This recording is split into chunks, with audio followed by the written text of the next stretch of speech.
ఆయన senior IPS officer. AP రాజకీయాల్లో కూడా ఆయన పేరు ప్రముఖంగా వినపడేది. అలాంటి అధికారి ఇప్పుడు కాకి చొక్కా నుంచి ఖద్దర్ చొక్కాకు మారబోతున్నారు.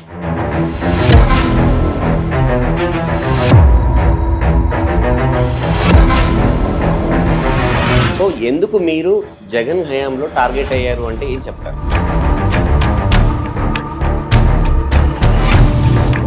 చంద్రబాబు ఆయనకి ఫేవర్గానే ఉన్నారు కానీ లోకేష్తో కొంత గ్యాప్ ఉన్నట్టుంది అనేది బయట నడుస్తుంది. దీనికి మీరేం సార్?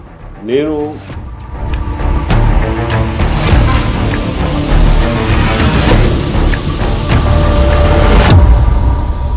ఎంపీగా ఉన్నటువంటి రఘురామకృష్ణరాజు గారి ఆ కస్టోడియల్ టార్చర్ అనే కేసుకి సంబంధించి అంటే వీడియో కాల్ చేసి బాస్లకు చూపించారు, వీడియో కాల్ చేసి చూపించారు అనేది ఆయన అభియోగం.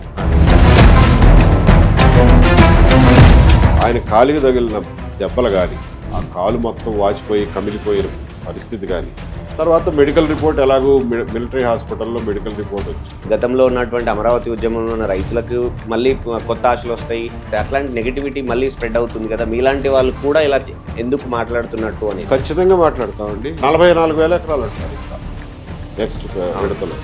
ఇంకో 44,000 ఎకరాలు మీరు తీసుకుని దాన్ని అది రాష్ట్రానికి గుదిబండలాగా మారితే దాన్ని ఎవరు సాల్వ్ చేయాలి?